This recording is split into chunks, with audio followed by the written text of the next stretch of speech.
Ayer me decía mi hijo, me preguntaba, ¿no? Mamá, ¿tú tienes jefa? Y le decía, pues no, yo no tengo jefa, mamá es su jefa, ¿no? Y me decía, ¿eres la jefa del mundo? Y yo le decía, sí, hijo, yo soy la jefa del mundo. Me encanta.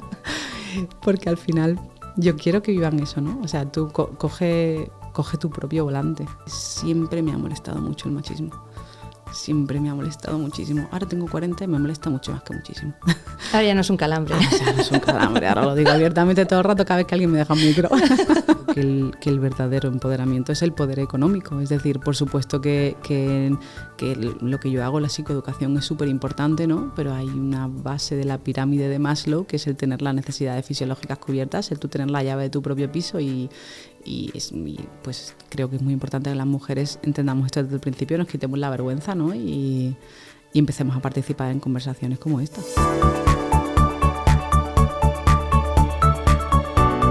¡Hey! Soy Tania La Santa, mentora de mujeres líderes y fundadora de Luminiscencia del Talento, la herramienta con base científica que te permite expandir tu carrera y tu negocio a través de tu luminiscencia. Vamos a adentrarnos en este fenómeno con profundidad a través de las historias de mujeres que han hecho su sello único a través de esta luminiscencia.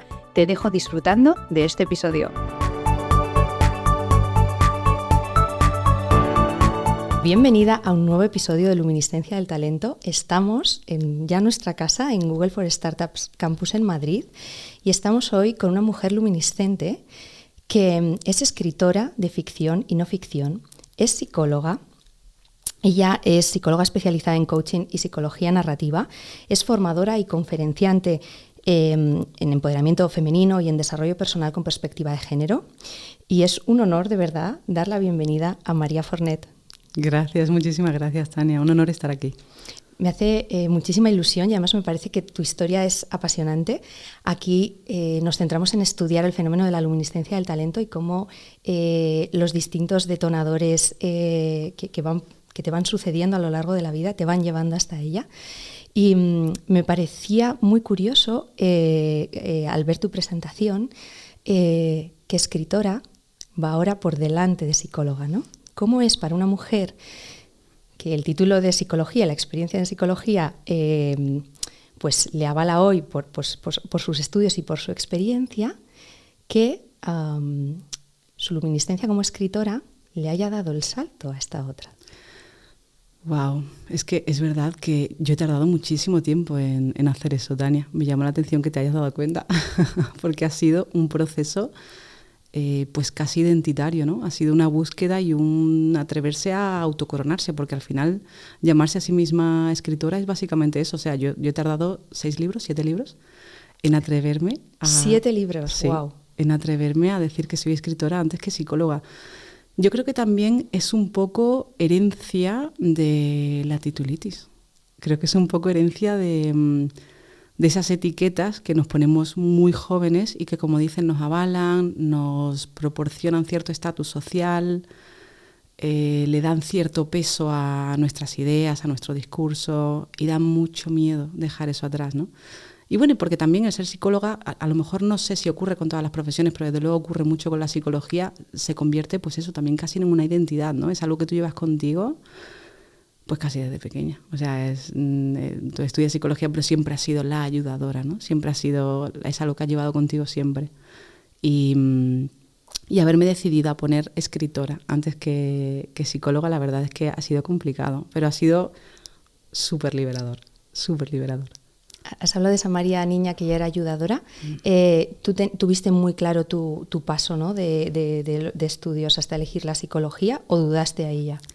Dudé bastante. Yo estaba entre filología hispánica y psicología, curiosamente. Es decir, siempre he estado ahí en esa dualidad. Y lo más gracioso es que yo decidí estudiar psicología porque me leí un libro de ficción que era Los renglones torcidos de Dios, y fue leerlo y decir, ay, pues eso me gusta. Me gusta la psicología, ¿no? Y lo hice a través de un libro de ficción. Fíjate cómo todo como que se mezcla. Pero no fue tan claro. Yo siempre quise estudiar filología. Yo de pequeña decía que quería ser escritora, pero sí que era mi rol dentro de todos los grupos y ha seguido siéndolo, ¿no? La ayudadora, entre comillas, ¿no? La persona que escucha, que da consejos. Obviamente ser psicóloga es algo mucho más complejo que eso, ¿no? Es una manera de sobresimplificarlo. Pero siempre ha sido mi rol, siempre ha sido mi pues eso, mi lugar en el mundo, ¿no? También muy condicionado por la socialización de género. Las mujeres somos ayudadoras, somos cuidadoras, ¿no? Se nos socializa para eso y muy rápidamente nos calzamos esos zapatos. Y también no había un claro camino en lo que era ser escritora, ¿no? O sea, tú vas a ser escritora, bueno, ¿y qué haces? ¿Estudias filología hispánica o no? Si estudias filología hispánica no eres escritora, eres pues filóloga hispánica, ¿no? Y luego pues o te sacas unas oposiciones o te lo montas por tu cuenta, pero era como complicado, ¿no? Y cuando tienes 18 años, que es cuando se supone que tienes que escoger lo que tienes que hacer para el resto de tu vida, ¿no? Que es como... No estamos preparados, lo sabemos, pero por desgracia el sistema todavía no lo contempla, ¿no? Claro, y es como, no, ahora tienes que ir a la universidad, tienes que decir lo que quieres hacer con el resto de tu vida. Es como muy grande, es demasiado grande. Así que bueno, me decidí por la psicología. En cierto modo me alegro porque a mí me encanta mi profesión, me gusta mucho lo que estudié, pero si miro atrás, creo que habría sido feliz con muchas profesiones y habría terminado haciendo lo mismo. O sea, si hubiese estudiado periodismo, haría lo mismo que hago ahora. Si hubiese estudiado filosofía, haría lo mismo que hago ahora. Si hubiese estudiado filología hispánica, haría lo mismo que hago ahora. Literal. Con lo cual, al final, de algún modo, uno encuentra el camino.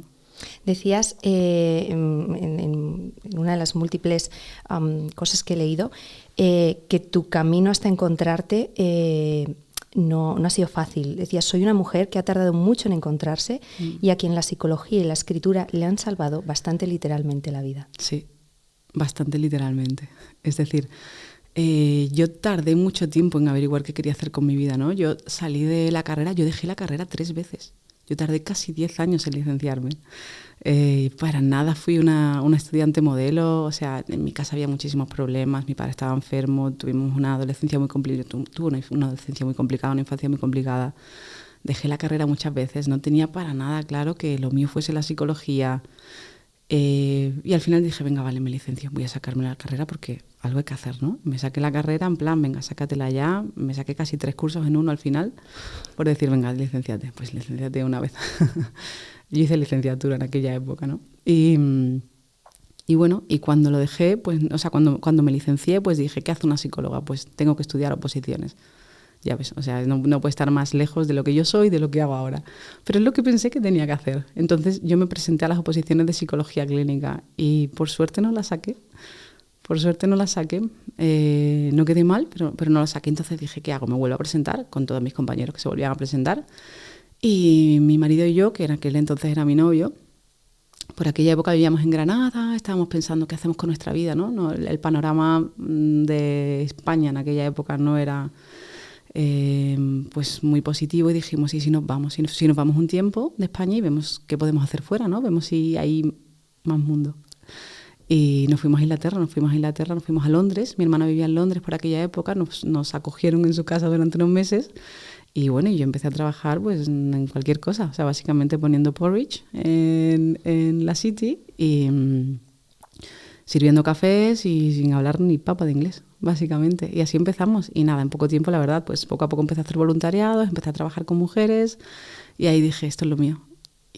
Pero de esto es lo mío a lo que hago ahora, de nuevo, también ha habido, o sea, muchas veces resumimos estas cosas, ¿no? Y quien nos escuche que todavía se esté buscando, a lo mejor piensa, pues voy a dar con una gema y ya lo voy a tener todo claro. Pues tampoco. Hay que seguir escarbando, ¿no? Y hay que seguir haciendo un montón de cosas y cada experiencia nueva te enseña lo que te gusta y lo que no te gusta. Y así poco a poco una va afinando, ¿no? Pero han sido muchos años. A mí personalmente, o sea, yo cuando escucho a gente, ¿no? Que con 12 años tiene clarísimo, ¿no? Yo quiero ser médico. Y lo tengo clarísimo, quiero ser médico, y cuando se jubilan con 80 años, ¿no? Mi suegro, por ejemplo, siempre quiso ser médico, ¿no? Y ha sido médico toda su vida y se ha jubilado y sigue siendo médico, ¿no? Es una persona que, pues eso, ha sido una cosa como súper vocacional. Para nada fue mi caso. Yo tardé muchísimo en encontrarme y en darle vueltas a qué quiero hacer, porque no era nada convencional lo que al final he acabado haciendo, ¿no? ¡Ey! ¿Te está gustando este episodio? Entonces suscríbete al canal para que podamos avisarte en cuanto salgan los siguientes. Y si estás lista para seguir detonando tu propia luminiscencia, suscríbete a la newsletter en luminiscenciadeltalento.com. Y además le añades la capa del inglés, porque entiendo que claro. Que donde tú empiezas a coger mucha experiencia como psicóloga es en Londres, y hablar de emociones en inglés, esto no es como hablar en tu idioma materno, ¿no? Claro, y además yo recuerdo cuando me fui todo el mundo me decía, pero ¿cómo te vas a ir a Inglaterra siendo psicóloga? O sea, que no hablas inglés. Yo creo que la inocencia a veces es magnífica. O sea, yo ahora miro para atrás y fue una decisión poco racional y poco realista. Pero al final, cuando llega final de mes y tú tienes que pagar las facturas, pues despliegas una serie de recursos que de otro modo no desplegarías. Entonces tú te pones el turbo de una manera increíble y yo aprovechaba cualquier minuto del día para aprender inglés y aprovechaba cualquier momento para leer en inglés y aprovechaba cualquier momento para ponerme podcast. Yo recuerdo que conocí los podcasts allí en 2012, o sea, hace un montón de tiempo. Yo me ponía podcast para escuchar inglés todo el rato, yo iba todo el rato escuchando inglés. Y al final, pues eso, despliegas una serie de recursos emocionales, cognitivos, prácticos, conductuales, que si no te pones en esa situación no te van a hacer falta. O sea, tardarías más tiempo en tenerlo, ¿no? Así que como no tenía otra, pues aprendí. Sí, literal. Sí, la necesidad, ¿no?, hace que saquemos el ingenio. En Londres empiezas ya a especializarte en todo el tema de género, trabajas con muchísimas mujeres. ¿Cómo encuentras, ¿no? Porque tú dices, yo soy ayudadora de naturaleza y también por, pues al final, ¿no? Como a nivel social esto está estructurado, pero ¿cómo se convierte esto en tu causa? ¿Cómo encuentras que este es el porqué que te mueve, pudiendo ayudar a, ¿no? Al final, como psicóloga podrías ayudar en 1000 ámbitos. Pues fíjate que ya en la carrera, yo recuerdo cuando yo me licencié, pues teníamos que hacer, pues que si optativas, que si libre configuración, o sea, tienes que empezar como a escoger qué tipo de cosas te llamaban la atención y te gustaban. Y yo ya ahí miraba muchas cosas de violencia de género, o sea, eran ya las cosas que me interesaban y ya pues empezaba a formarme en ese sentido. Cuando me voy a Inglaterra, empiezo de voluntaria en un centro que se llamaba HARE, como el su de ella, ¿no? HARE. HAR. Y empiezo en ese centro de voluntaria y empiezo pues, a toparme con una realidad que no conocía tan de cerca. Y empiezas a ver, claro, Inglaterra, en Londres en este caso, te ofrece la posibilidad de estar con mujeres de todo el mundo. Y eso es algo que yo ahora vivo en Málaga y no lo tengo, ¿no? Es decir, no tengo acceso a esa diversidad, ¿no? O sea, mujeres de todo el mundo. Y poco a poco empiezo primero de voluntaria, luego acabo en el comité de dirección de allí, ¿no? Y luego pues acabo dirigiendo un proyecto de psicoeducación para mujeres en otro sitio. Y poco a poco empiezo a darme cuenta de algo que es muy obvio ahora, pero que yo en aquel momento tampoco me había dado cuenta, esa es la verdad, ¿no? Y es que había un hilo de humanidad compartida entre todas esas mujeres. O sea, que yo me sentaba en una clase con una mujer de Irán, con otra de Canadá, con otra de Italia, con otra de China, y había muchas experiencias comunes, muchísimas, y que no tenían sentido teniendo en cuenta la diferencia de backgrounds que traíamos todas, ¿no? Todas hablaban de miedos comunes, todas hablaban de ansiedades comunes, de experiencias en casa muy comunes, y ese hilo de humanidad compartida yo pronto descubriría, ¿no? que es pues la formación, o sea, lo que es la socialización de género, ¿no? La formación de la identidad dentro de una sociedad en la que a los hombres se les socializa de una manera y a las mujeres se les socializa de otra, y esto tiene implicaciones. Y esto que para mí es tan obvio ahora, en aquel momento no lo era. Ahora me sorprende, ahora miro atrás y digo, yo, ¿cómo no me había dado cuenta de esto, ¿no? Yo me eduqué en un colegio de niñas, además, sin niños, o sea, yo tuve una socialización muy de género. Y no me había dado cuenta, o sea, tardé muchísimo tiempo en descubrirlo. Pero sí es verdad que desde muy pequeña yo tenía un poco como yo, cuando escribo sobre esto, utilizo la expresión del calambre, ¿no? Esa molestia de esto me molesta y no sé lo que es, ¿no? Es como un calambre. Y yo no sabía de dónde me venía eso. Con los años miro atrás y me doy cuenta de que siempre me ha molestado mucho el machismo. Siempre me ha molestado muchísimo. Ahora tengo 40 y me molesta mucho más que muchísimo. Ahora ya no es un calambre. Ahora ya no es un calambre, ahora lo digo abiertamente todo el rato cada vez que alguien me deja un micro.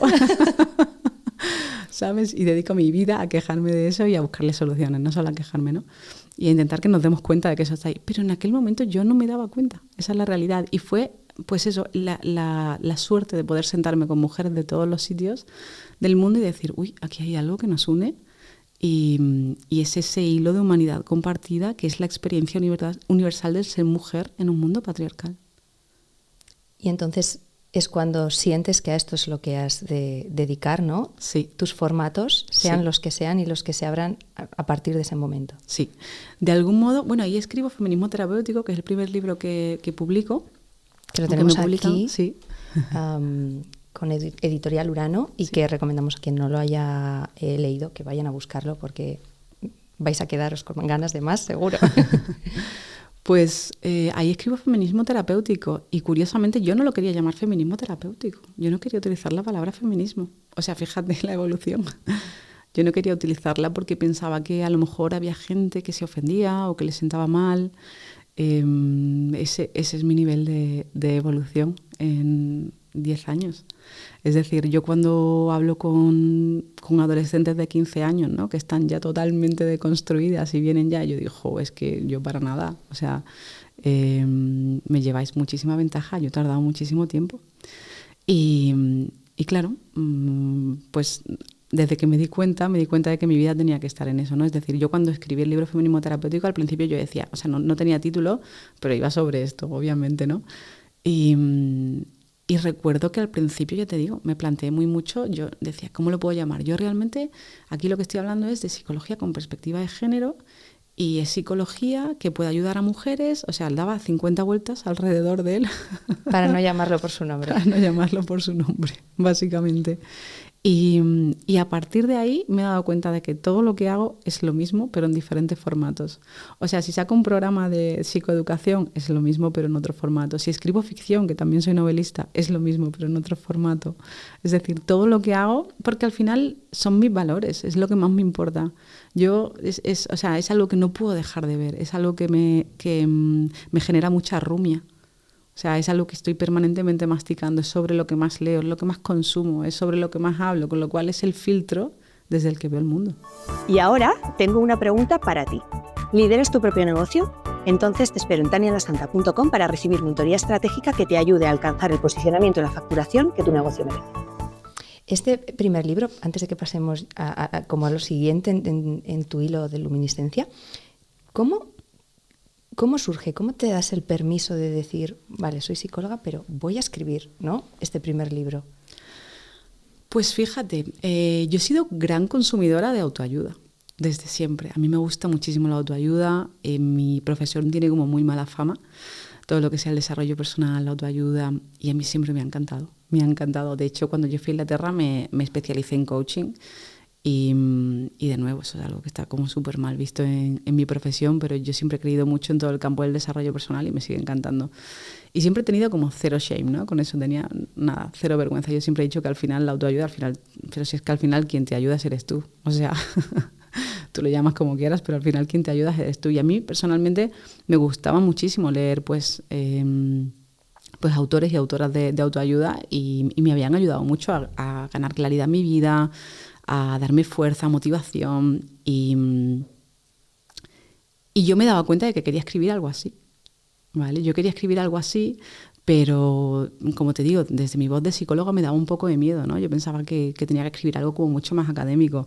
Curiosamente, cuando me formo en coaching, ¿no? O sea, yo me formo en coaching, algo llamado Coaching Psychology, y lo hago a través de la Sociedad Británica de Psicólogos. Es decir, estudio coaching, pero lo hago como, bueno, pues por aquí, ¿sabes? Como que lo voy a hacer, ¿no? Entonces, pues mis profesores eran eminencias, tal, discípulos de grandes psicólogos, tal. Y cuando llega la hora de hacer el essay, ¿no?, del final, como el ensayo final, yo quiero hacerlo sobre algo llamado Feminist Coaching Psychology y me dicen que eso no es nada. ¿Vale? Me dicen, mira, esto no hay suficiente bibliografía para hacerlo sobre esto, vas a tener que estudiar pues que si Counseling Psychology, o sea, vas a tener que utilizar otros recursos para hablar sobre esto. Bueno, pues vale, utilizo otros recursos, ¿no? Entonces, cuando termino de escribir mi ensayo del final, decido que lo quiero publicar, ¿no?, que quiero hacer un paper. Y al hacer el paper, de nuevo, pues tú sabes, tienes que referenciarlo todo, tal. Me doy cuenta de que no es el estilo de escritura que a mí me gusta. O sea, que sí que lo hago, pero que a mí eso no es lo que me gusta escribir. Yo quiero escribir un libro de divulgación, que tengo suficiente formación y que me gusta mucho escribir y que me veo capaz de escribir un libro de formación, o sea, un libro de divulgación.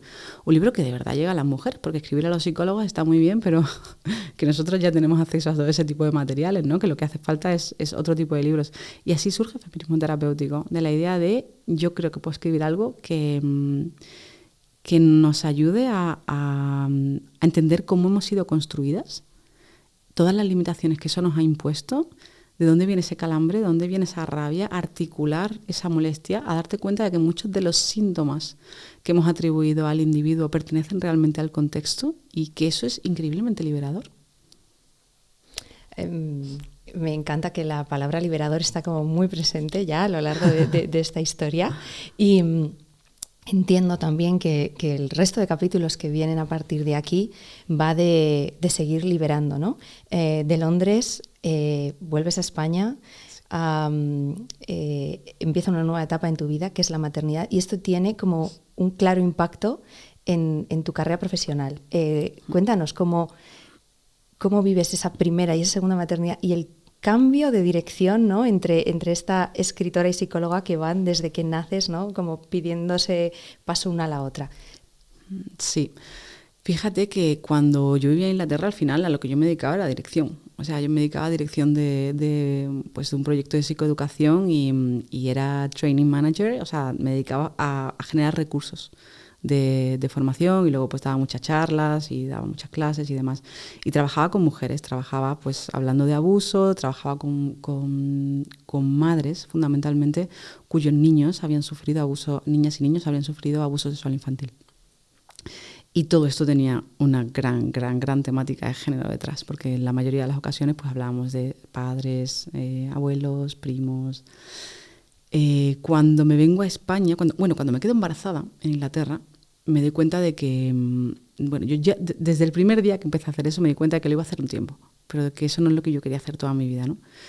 Y ahí, no sé, pues supongo que las personas que nos están escuchando se darán cuenta de esto, ¿no? Muchas veces te metes en un proyecto o te metes en un campo y dices, esto me gusta, pero para un tiempo. Y hay cosas en las que entras y dices, esto lo podría hacer para el resto de mi vida, ¿no? Yo he hecho muchas cosas a lo largo de mi vida que sabía que eran para un tiempo. De hecho, he hecho muchas cosas diferentes a lo largo de mi vida. Y me parecía bien, me parecía que no pasa nada, que hay cosas que haces durante un tiempo porque sabes que necesitas ese conocimiento, que necesitas... Pero por muchos motivos yo sabía que eso no lo quería para siempre. Cuando me quedo embarazada de mi primer hijo, decido que me quiero volver a España. Y decido que me quiero volver a España porque yo sé que en algún momento de mi vida me voy a querer volver a España. Y ese pensamiento es lo suficientemente fuerte como para decir, yo no quiero seguir poniendo huevos en una cesta que no es para siempre. Porque al final estás invirtiendo muchísimos recursos en relaciones que sabes que no van a ser para siempre, porque estás invirtiendo muchos recursos en generar un network profesional que no es para siempre. Porque claro, no es mudarte de una ciudad a otra, es mudarte de un país a otro. Mudarte de Londres a Andalucía es mudarte de un universo a otro, ¿vale? No es mudarte de un país a otro, es como un universo completamente diferente. Y yo sabía que quería volver. Entonces dijimos, bueno, pues como estoy embarazada, este es el momento. Yo tenía una baja maternal de 1 año, porque en Inglaterra te dan una baja maternal de 1 año. ¿Eso existe? Eso existe, sí, eso existe.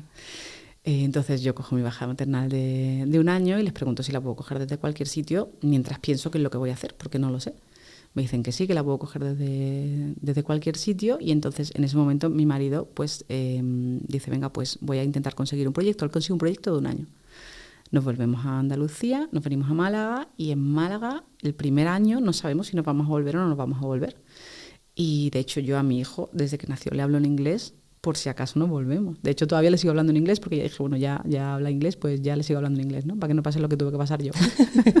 Se lo voy a ahorrar. Se lo ahorro y le sigo hablando en inglés. Pero la idea era al principio, les hablo en inglés por si nos vamos a volver. Y bueno, nos sale el proyecto, a mi marido le sale el proyecto y yo me vengo y digo, bueno, ¿qué hago? ¿Nos volvemos o no nos volvemos? Y en ese tiempo me doy cuenta de que yo realmente no quiero volver a una oficina. Yo siempre supe que era un alma libre en ese sentido, ¿no? Yo decía, no quiero trabajar para nadie. Es algo que siempre he tenido muy claro, que en el futuro, pero este futuro, ¿no?, que siempre dejas para más adelante, bueno, en algún momento en el futuro me atreveré a dar el salto, en algún momento. Y la maternidad a veces viene con esa fuerza, en mi caso las 2 veces ha venido con esa fuerza tan espectacular de...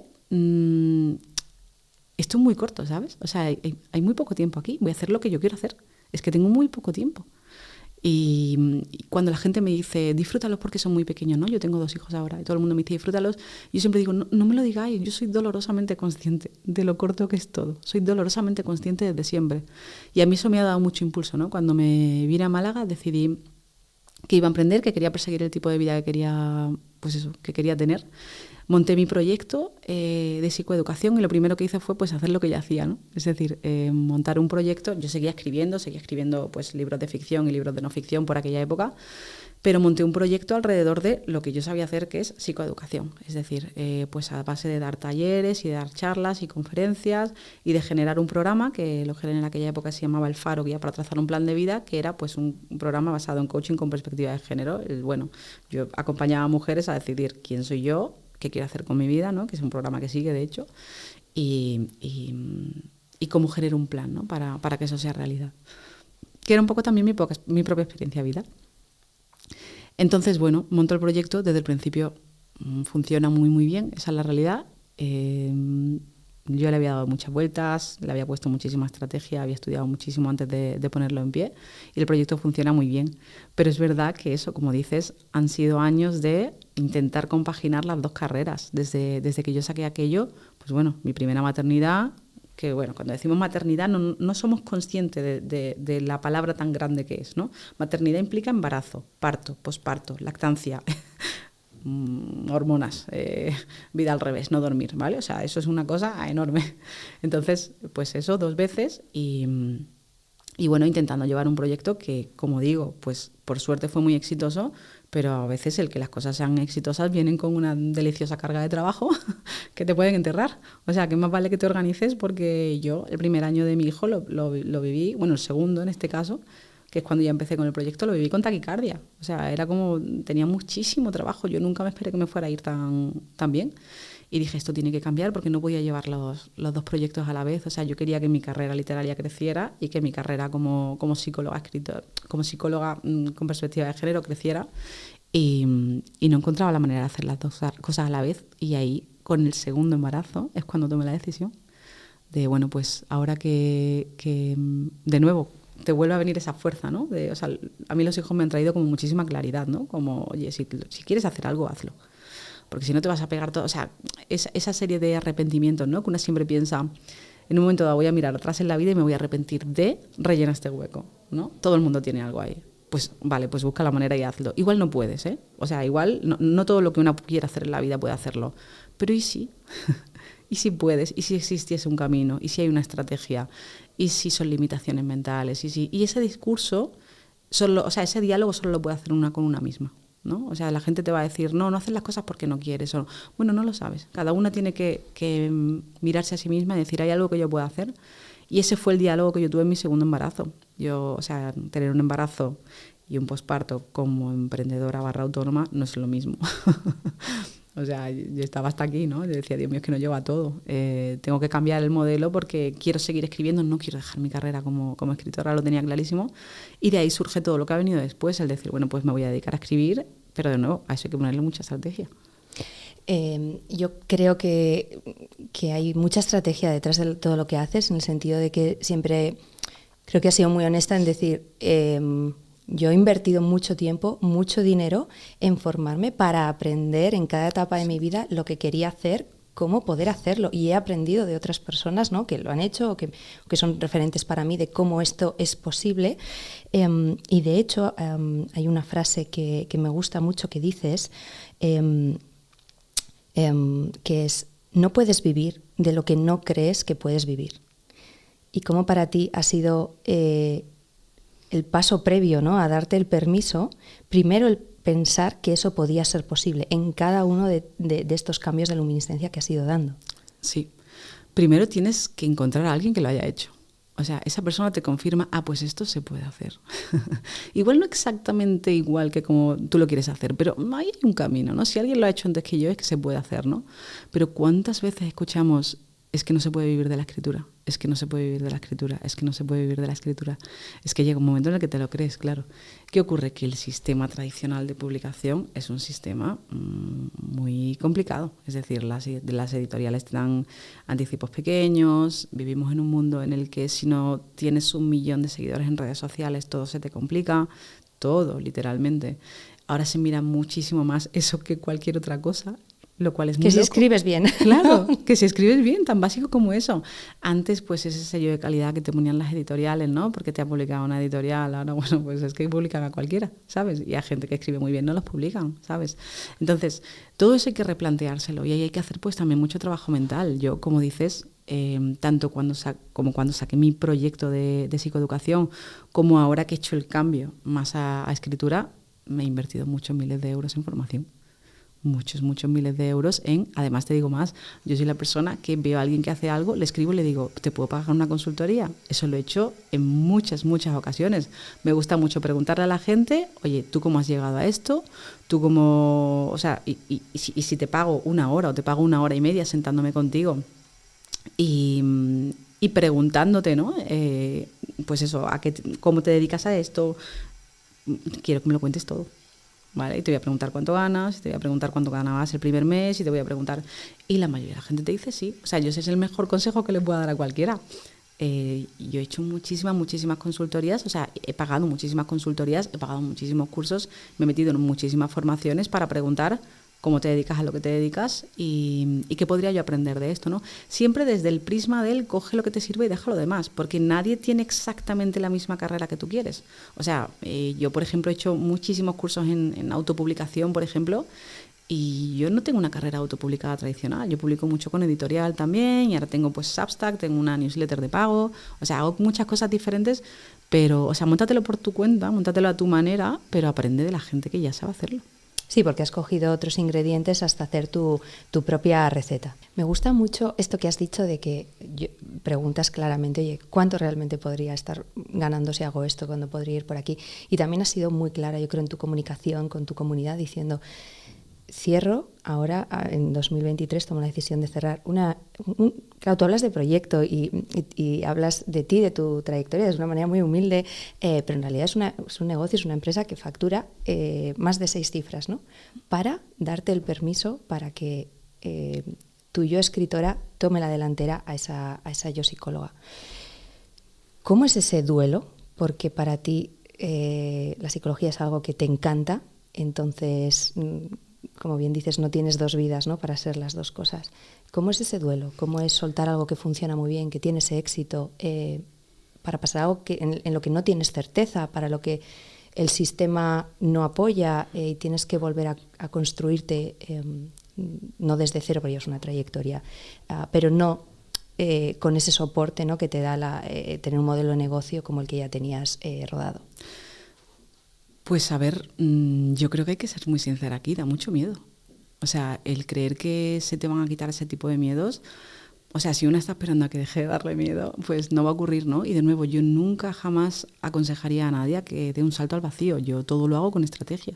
Todo lo hago pensándolo muy bien, midiéndolo muy bien, con un Excel. O sea, las cosas hay que hacerlas con mucha cabeza. Yo he estado, pues eso, muchos años estudiando diferentes modelos de negocio. Cuando lancé mi primer negocio, llevaba muchos años estudiando modelos de negocio, porque además me encanta. Es decir, a mí me gusta mucho. Me gusta mucho leer sobre business, me gusta mucho leer sobre marketing, me gusta mucho, pues me lo paso bien, esa es la realidad. Con lo cual, siempre lo he integrado con cualquier cosa que estuviese haciendo. Yo he pasado mucho miedo a la hora de tomar la decisión porque obviamente pues tengo 2 hijos y ya tengo 40 años y es una gran responsabilidad, pero fíjate que precisamente el cumplir 40 años, que es algo como, ostras, es que tengo 40 años, es que ha sido como de repente, no sé, como de repente tengo 40 años, ha sido una sensación de estoy empezando la segunda mitad de mi vida, ojalá sea así, ¿no? Ojalá me queden, qué sé yo, 150 años, nunca se sabe. Nunca se sabe. Pero a mí me gusta pensar que es como esta es la siguiente etapa de mi vida, ¿no? Y me asomo a ella y digo, venga, ¿qué le pides a esta siguiente etapa de tu vida? Y ahora lo tengo todo tan claro. Y he sido una persona que ha tenido las cosas tan poco claras que me gusta mucho una cosa que dicen los anglosajones, ¿no? Que dicen, if there is a will, there is a way, ¿no? O sea, si hay voluntad, hay un modo. Si tienes la voluntad de hacer una cosa, encontrarás la manera, ¿no? Y eso es algo que yo me repito mucho. If there is a will, there is a way. Y claro, lo he hecho con mucho miedo, esa es la verdad, pero sobre todo lo he hecho con muchísima estrategia, con mucha cabeza. He estado muchos meses planeando muy mucho qué es lo que iba a hacer, entendiendo que al final los recursos, de nuevo, que tú tienes, te los llevas de un sitio a otro. Y los recursos de todo tipo, pero sobre todo los recursos cognitivos. Es decir, tu mente se va de un proyecto al otro y tienes que confiar muchísimo en que si te has buscado la vida antes, te la vas a seguir buscando ahora. Y obviamente que hay modelos de negocio que son más sencillos que otros, ¿no? Y yo desde el principio pues monté un modelo de negocio que era sencillo. Es decir, mi modelo de negocio dentro del campo de la psicoeducación, pues eso, yo daba mis conferencias, vendía mis programas de psicoeducación y además hacía high ticket. Es decir, hacía coaching, que es algo que se me da súper bien y que me encanta y que siempre me lo he pasado muy bien, como decía al principio, pues es algo que siempre he sabido que era para mí y es muy sencillo en ese sentido facturar bien, ¿no? Pero también me he dado cuenta de que no llegaba a todas las mujeres a las que yo quería llegar. Y que mi gran skill en la vida, mi gran habilidad es la escritura. Y entonces, ¿cómo puedo yo conjugar todo eso, ¿no? Y en un momento dado me di cuenta de que había otras maneras de llegar a muchas mujeres y en otros formatos, de otros modos, que era un proceso más lento, pero con mucho más potencial. Entonces, pues bueno, he tenido que dar un paso atrás, replegarme, pues eso, montar una estrategia nueva, confiar mucho en mí, ahorrar, o sea, ya hablando en plata, pues obviamente tienes que tomar decisiones complicadas, no son decisiones nada fáciles, pero y al final pues confiar en ti, porque nadie te puede decir, o sea, tú no sabes si eso va a salir bien o va a salir mal, esa es la realidad. Y si sale mal, pues ya está, pues sale mal, pues lo has intentado. Me parece muy importante esto que dices porque siento que a ti cada maternidad te ha hecho más libre. Y no es lo habitual que vemos en la sociedad. Creo que cada maternidad y paternidad hace a las personas como, no sé si con más miedo, pero sí con más responsabilidad, más aversión al riesgo y con más creencias de que esto ya no es posible para mí, ¿no? O sea, además tú por tu trabajo, es que esto lo habrás visto durante años, ¿no? Y sin embargo tú experimentas completamente lo opuesto. Sí.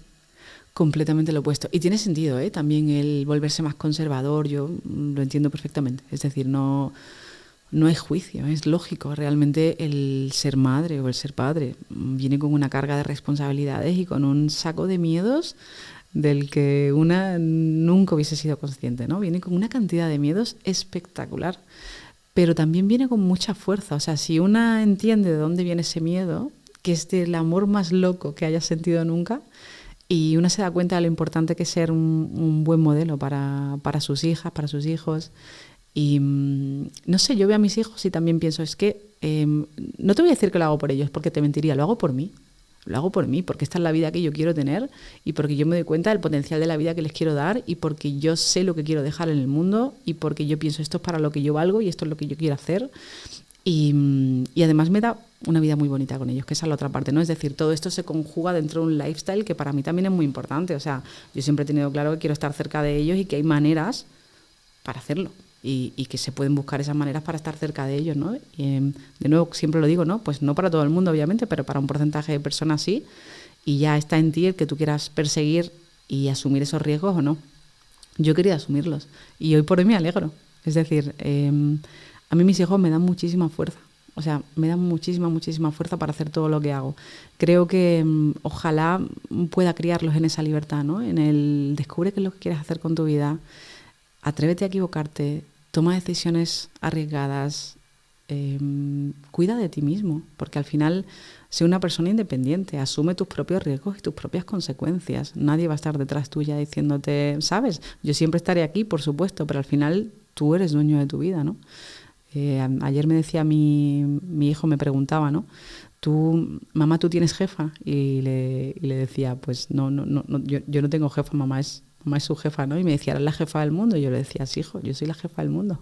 Me encanta. Porque al final yo quiero que vivan eso, ¿no? O sea, tú coge tu propio volante y ojalá les pueda enseñar eso y tanto mi marido como yo les intentamos enseñar eso todos los días.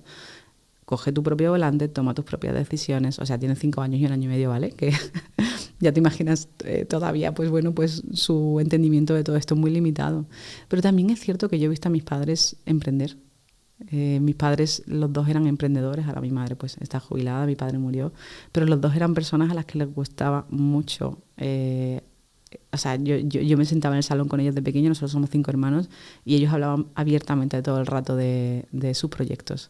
Y nos preguntaban, mira, hemos pensado poner esto aquí en esta esquina de la oficina, hemos pensado, ¿qué opinas tú? O sea, era algo que se discutía en casa permanentemente y yo me he criado en eso. A mí siempre me ha hecho mucha ilusión la idea de montártelo por tu cuenta, ¿no? Mi padre era una persona increíblemente creativa en ese sentido. Y yo quiero creer que mis hijos el día de mañana pues recordarán, pues eso, yo me siento con mi hijo y le digo, cariño, ¿qué te parece esta portada que me ha enviado el diseñador, ¿no? ¿Y qué te parecen estas letras? ¿Y qué te parece tal? Y a él le hace ilusión participar en todo eso. Me encanta. Y además porque pone sobre la mesa un entorno que yo no acababa de entender, ¿no? Porque muchas veces la gente que tira más por el mundo de las letras, las humanidades, chocan a veces más con la capa empresarial, ¿no? Sí. Bueno, es que yo esto lo haría aunque no me pagaran, ¿no? Y en tu caso hay un marcado componente ahí de una pasión por el mundo de los negocios y ya no veo dónde viene, claro, y ahora lo vemos claro, o sea, es que desde pequeña ha sido un lenguaje que ha estado en tu vida presente. Sí, y me gusta muchísimo, es la verdad, o sea, cuando la gente me pregunta qué lees, o sea, yo un buen porcentaje de mi tiempo lo dedico a leer business. Me gusta muchísimo. Y porque además creo que el verdadero empoderamiento es el poder económico. Es decir, por supuesto que lo que yo hago, la psicoeducación, es súper importante, ¿no? Pero hay una base de la pirámide de Maslow, que es el tener las necesidades fisiológicas cubiertas, el tú tener la llave de tu propio piso y pues creo que es muy importante que las mujeres entendamos esto desde el principio, nos quitemos la vergüenza, ¿no? Y empecemos a participar en conversaciones como esta. Me encanta esto, me encanta además que lo digas desde esa capa psicológica, porque yo siempre la trabajo desde la capa empresarial y pongo el foco en tienes que facturar, claro. Porque la facturación es lo que te va a dar voz y voto en tus decisiones personales, en tus decisiones familiares, en tus decisiones sociales. Claro. Desde ahí es donde vamos a transformar todo. Y mientras, ¿no?, la economía es lo que nos mueve así, es el motor principal hoy en día. No podemos mirar para otro lado y las mujeres tenemos que estar en las conversaciones sobre dinero y tenemos que hablar de dinero y tenemos que mover el dinero. Claro, yo siempre bromeo, que no tiene gracia, ¿no? Pero bromeo entre comillas con que si todas las mujeres estamos solo hablando de, pues eso, de cómo cambiar la harina por la harina de garbanzos de los postres de nuestros niños y los tipos están todos sentados hablando de bitcoins, pues este es el futuro que nos espera. No va a cambiar nada. Claro, tenemos que tener otro tipo de conversaciones y participar en otro tipo de conversaciones y esto tiene que cambiar. Bueno, esto está cambiando, obviamente. Me encanta, María. Hemos hablado de muchísimas cosas y en esta fase última, más reciente de la María de hoy, y que es el preámbulo de la María que vendrá, hemos hablado del detonante más reciente de la maternidad, pero hay otro detonante de salud que me ha hecho muchísima gracia, porque al final aquí lo que hacemos es investigar cuáles son esos detonadores de nuevas luminiscencias. Y no me había encontrado yo que el dolor de un cólico nefrítico pudiera dar lugar a que una de pronto se quite de encima todas las excusas mentales y todos los miedos. Cuéntanos. Literal. ¿Cómo ha sido esto?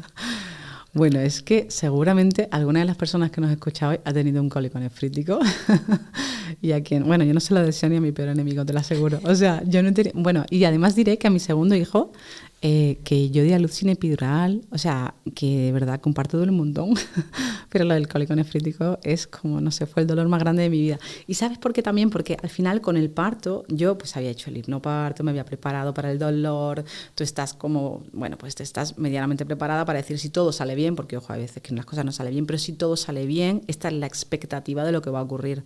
Yo no tenía ni idea de que yo tenía un cólico nefrítico. O sea, yo llegué al hospital de mi hijo Rodrigo, del pequeño, de muchísimos centímetros ya para dar la luz, porque yo di a luz tal cual llegué, y yo estaba allí calladita, con las manos en la pared, haciendo mis ruiditos guturales, ¿sabes? Y calladita y quieta. Yo entré con el cólico nefrítico, que yo de verdad, o sea,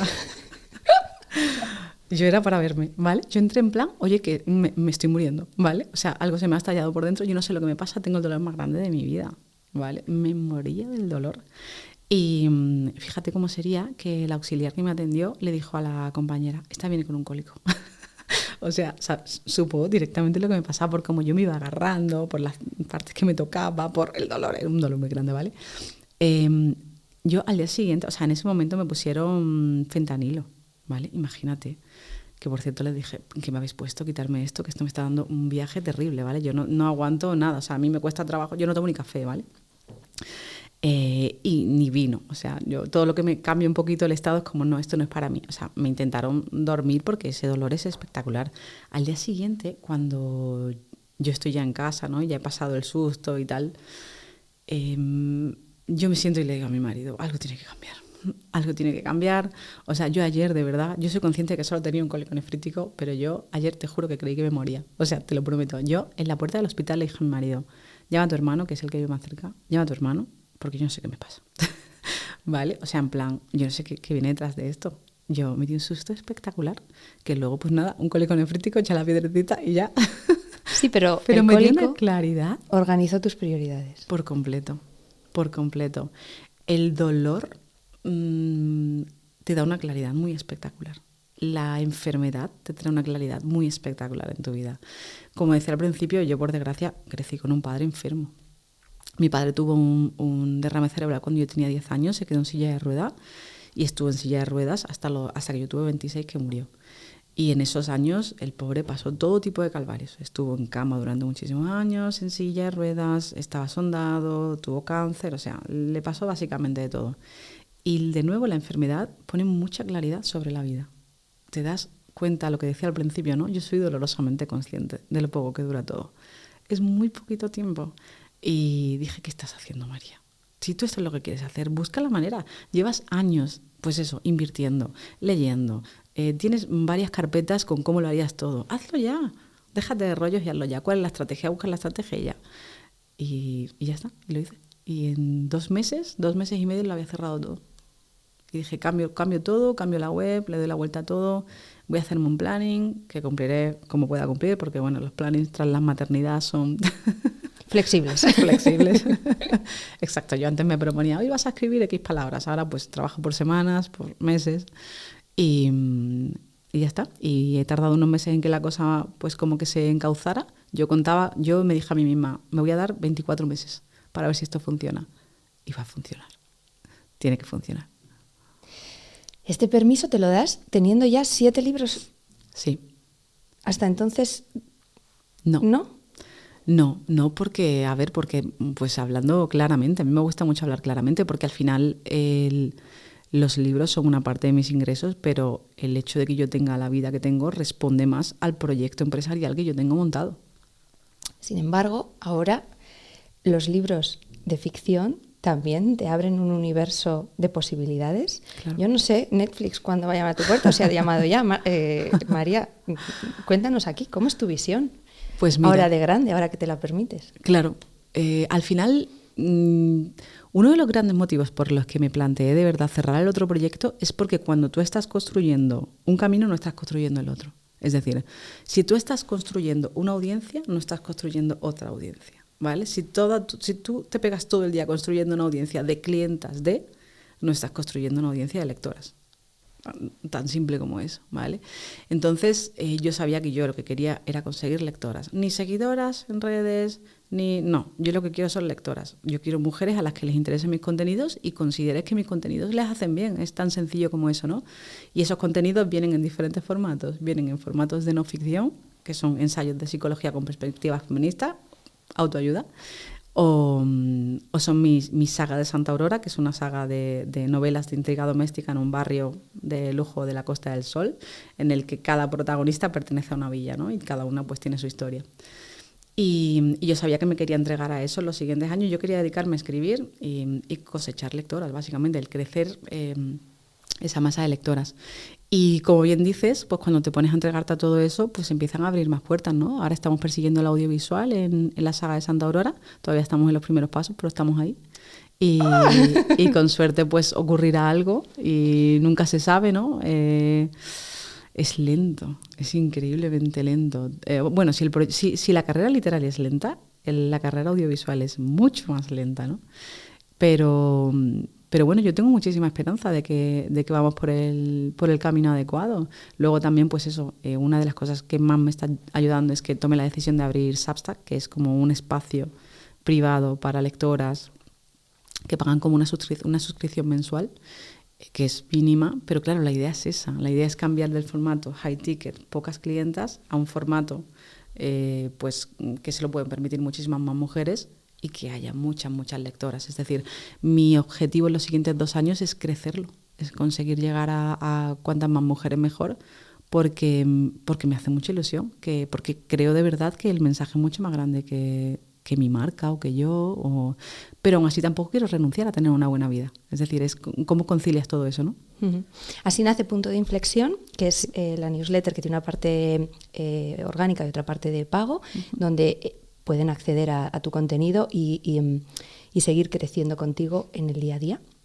Ahora dejaremos también aquí en el episodio donde pueden verte. ¿Cómo es para ti que al final tú dices, dices, no soy introvertida, soy introvertidísima, ¿no? Sí. El saber que tantas personas tienen alcance a tu mundo interior, a tus reflexiones, a exponerte también a comentarios desagradables de gente que vive en el prehistórico, ¿no? O sea, ¿cómo es esto a nivel energético de sostener? Pues yo siempre digo que tengo un sistema nervioso muy poco resiliente. Es decir, yo voy a un concierto y me pego 3 días con taquicardia. Esto no es broma. O sea, tengo un sistema nervioso muy poco resiliente. Supongo que también es cuestión de que no lo entrego, de que no lo entreno. Vivo en medio de la montaña. Mis hijos son bastante tranquilos, que la otra parte. Mi marido también es muy tranquilo y hablamos todo muy flojito. Y, o sea, tenemos esta vida, ¿no? Muy, muy calmada. Para mí, o sea, el pensar que llevo a mucha gente, fíjate, siempre me ayuda a pensar justo lo que te decía antes, que lo que yo hago es mucho más importante de quién yo soy. Me ayuda muchísimo el pensar que de verdad que es importante que las mujeres den con este mensaje, ¿no? Que aprendamos. Es que hay muchísimo ruido ahí afuera. Realmente me siento casi con responsabilidad de decir, es que cuando yo esto lo aprendí, a mí me cambió la vida. Y tengo suficiente feedback acumulado como para darme cuenta del bien que hace ese mensaje, y eso me da muchísima fuerza, la verdad. Tampoco me expongo mucho, es decir, yo nunca he sacado a mis niños en redes sociales, por ejemplo, nunca ha salido la cara de ninguno de mis hijos, o nunca cuento cosas privadas, ¿vale? O sea, te puedo contar, pues qué sé yo, pues no sé, te puedo contar pues que lo que estaba contando ahora mismo, ¿no? Que bueno, que tuve una infancia complicada, tal, pero nunca cuento nada que vaya a implicar a otras personas. O sea, soy bastante celosa de mi intimidad, ¿vale? Sí, pero el consumo energético de que tus reflexiones al final están entrando en el ecosistema de otras personas, o sea, a nivel profesional, sin entrar en tu vida privada, también supone un coste energético grande, sí. Pero tú vences la barrera, dices, el mensaje es más grande, ¿no? que el precio que pago por estas 2, 3, 4, 5 personas que siempre, ¿no? Dicen algo inapropiado, ¿no? Sí. Yo también pienso en lo triste que es vivir la vida haciéndote un perfil en redes sociales con 0 seguidores y 0 posts para seguir a la gente e insultarla. O sea, a mí me consuela el pensar, pues es que hay gente que tiene una vida muy triste y bueno, y esa es la manera en la que vivencian su día a día, se meten en las redes sociales de los demás y les dejan comentarios negativos. Pues lo siento por ti, la verdad. Lo siento porque hay una vida maravillosa allá afuera y no lo digo desde la compasión, la verdad, no te miento, lo digo desde él, pues mira, lo siento por ti de verdad, ¿sabes? Porque la vida puede ser otra cosa. También me sirve que lo cierto es que yo soy una persona, o sea, sí es cierto que soy una persona combativa, pero mi tono no le molesta tanto a la gente. Es decir, muchísimas mujeres se han acercado a mí para decirme, yo no creía en el feminismo hasta que me leí tu libro, ¿no? O no me gustaba el término feminista hasta que me leí tu libro, ¿no? Y probablemente también es porque soy psicóloga, ¿no? Quizá mi background como psicóloga pues hace que, o mi forma de ser, no lo sé, hace que normalmente la gente tampoco esté como muy cabreada conmigo, pero sí hay gente que se cabrea. Hay gente que me manda mensajes desagradables todos los días y bueno, y lo acepto como un precio que tengo que pagar, y que si ahora tengo 23.000 personas en redes sociales y en un momento dado tengo 230.000, pues puedo hacer la cuenta de que probablemente tenga más gente diciéndome barbaridades todos los días. ¿Sigo estando dispuesta a pagar el precio porque el mensaje llega a donde tiene que llegar y porque yo tenga la vida que quiero tener? Porque son dos cosas. Sí estoy dispuesta a pagar ese precio. Cada persona paga un precio en su profesión. Al final son pues esas negociaciones que tú tienes que hacer con tu propia vida, ¿no? Te merece la pena tener jefe, te merece la pena tener un salario, te merece la pena, pues cada persona tiene que decidir lo que quiere. Y eso viene con consecuencias. Muchísimas gracias, María. Ha sido, yo creo, o sea, no tengo el reloj delante, pero el episodio creo más largo de todas las entrevistas que grabamos, pero es que tú tienes 2 vidas en una, como estas 2 carreras, y obviamente investigar cada una de estas requiere este nivel de mimo y de detalle. Te agradezco muchísimo la manera en la que nos has permitido adentrarnos en tu luminiscencia, ver todos esos entornos que las han ido detonando, desde esa familia emprendedora que sumó la capa business, esa María ayudadora de pequeña, esa María escritora que un día se permitió pensar que vivir de eso era posible. Cómo los distintos lugares en los que has vivido también te han expuesto a esos entornos en los que tú siempre has visto la oportunidad, aunque fuera algo temporal, cómo el idioma no ha sido para ti nunca un problema, sino que has sabido transformarlo y entender que al otro lado hay personas. Cómo has hecho de la maternidad unos detonadores en los que no has comprado el discurso, ¿no?, de que como ya soy madre no puedo hacer esto, al revés, cada uno te ha dado libertad, esa palabra que está tan presente en toda esta conversación.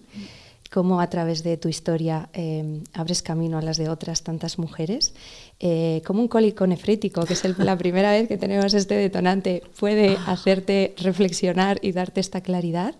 Y cómo cuando pues tú piensas en grande, ¿no?, y te permites abrirte incluso a una carrera audiovisual que quizá no estaba, ¿no?, en tu camino atrás, pues todo eso se va dando, ¿no?, desde esa manera que tienes tú de combinar esa visualización práctica de lo que quiero, ¿no?, con una hoja de ruta.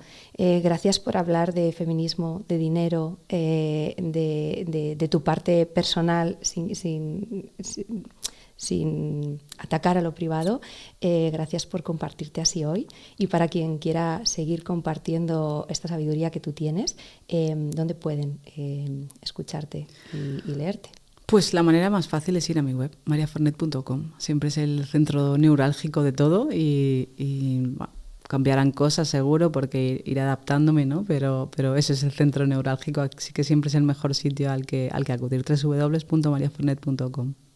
Vale. Hay otro entorno que no quiero pasar por alto tampoco. Yo que vengo del mundo académico y siento que tú también, ¿no?